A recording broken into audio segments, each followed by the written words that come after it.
পাহাড়ের মনে করেন জেলা পরিষদ চেয়ারম্যান যে হবে, এই অঞ্চলে কিন্তু প্রচুর বাঙালি এখন। আপনি সেখানকার পার্বত্য উন্নয়ন পরিষদের চেয়ারম্যান হতে পারবেন না কোনো বাঙালি হলে, কোনো আঞ্চলিক পরিষদের চেয়ারম্যান হতে পারবেন না আপনি, তারপরে জেলা পরিষদের চেয়ারম্যান হতে পারবেন না।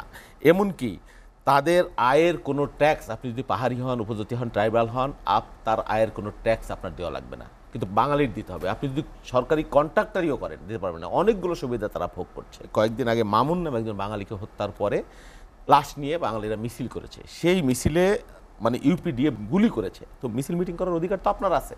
একজন মানুষ খুন হয়েছে, কিভাবে হয়েছে না হয়েছে এটা অন্য, মিছিল করলে আপনার গুলি করতে হবে। এই অঞ্চলগুলো নিয়ে খেলাধুলা আছে, অনেক রকমের আন্তর্জাতিক ষড়যন্ত্র আছে, এবং আমাদের দেশীয় চক্র পতিত যে স্বৈরাচার, এবং তাছাড়াও এই অঞ্চলকে বাংলাদেশ থেকে বিচ্ছিন্ন করবার জন্য একটা সুগভীর ষড়যন্ত্র। কখনো আনসার দিয়ে হচ্ছে, কখনো বিচার বিভাগ দিয়ে হচ্ছে, কখনো পল্লী বিদ্যুৎ সমিতি দিয়ে হবার চেষ্টা করা হচ্ছে, কখনো বাইতুল মুকাররমের খতিবকে দিয়ে করবার চেষ্টা করা হচ্ছে, একটা আনস্টেবল বা কখনো সংখ্যালঘু ইস্যু তুলে করা হচ্ছে, এখন পাহাড় নিয়ে করা হচ্ছে। শহীদুল ইসলাম বাবুল ভাই, আপনার কাছে যেতে চাই।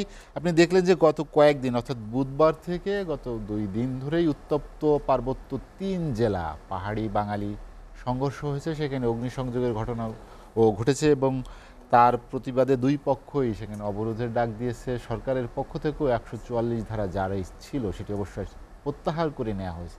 হঠাৎ অশান্ত হলো কেন পাহাড়ি জনপদ? শোনেন, আজকে একজন উপদেষ্টা, একটা খুবই গুরুত্বপূর্ণ প্রসঙ্গ।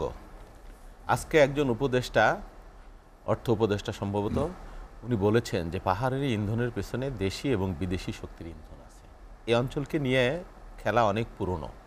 আমাদের যে 3টি পার্বত্য জেলা, খাগড়াছড়ি, রাঙামাটি এবং বান্দরবন, অপার সম্ভাবনার লীলাভূমি। যারা গিয়েছেন তারা দেখতে পারবেন। তবে পাহাড়ের গভীরে যদি আপনি না যান, এর রুটে যদি আপনি না যেয়ে 3 জেলা আপনি দেখে চলে আসলে একটু বুঝতে পারবেন না এখানকার ভূ প্রকৃতি, প্রাকৃতিক বাস্তবতা, কি চমৎকার নিসর্গ। এই অঞ্চলকে কেন্দ্র করে একটা চমৎকার ট্যুরিজম একটা জোন গড়ে তোলার প্রয়োজন ছিল এখানে। এটা ঠিক, পাহাড়িরা দীর্ঘদিন যে আন্দোলন করছেন, তাদের দাবির কিছু যৌক্তিকতা নিশ্চয়ই থাকতে পারে। পাহাড়ের একেবারে রুটে আপনি তাদের উন্নয়ন বৈষম্য কিছু থাকতে পারে, কিন্তু তাদের অনেক সুবিধাও কিন্তু বাঙালিদের সাথে, আর যেই সুবিধা তারা পাচ্ছেন বাঙালি যাদেরকে বলা হয় সেটেলার।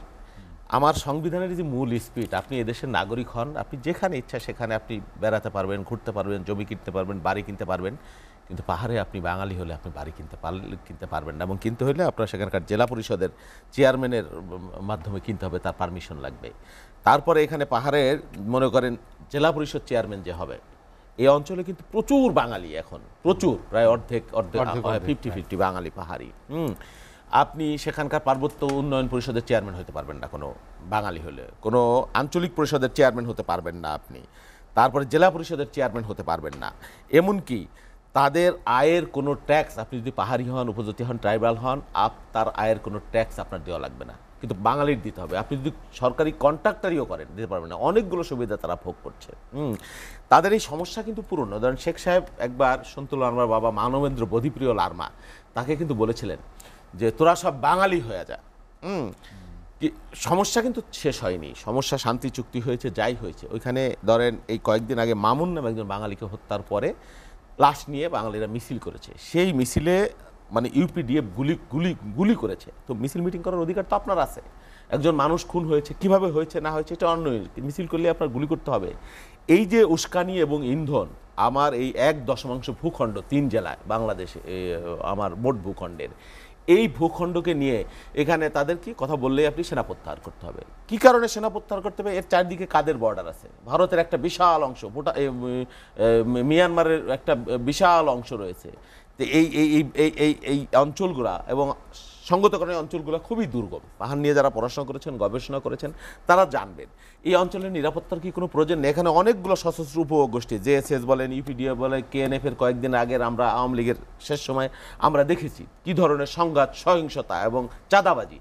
এবং আপনি যখনই চাঁদাবাজি করবেন, চাঁদাবাজি নিয়ন্ত্রণ করতে যাবেন, তখনই তারা একটা ট্রাম্প কেটবে যে এখানে কি বাঙালি পাহাড়ি একটা দ্বন্দ্ব যুদ্ধ, এই যে এই বিষয়গুলা। সেই জন্যে আমার মনে হয় এই বিষয়গুলোকে সরকার, তারপর আমি বলবো যে আলোচনা, কোনো সমস্যাই আপনি যদি শক্তি প্রয়োগ করেই শেষ করতে চান এটা শেষ হয় না।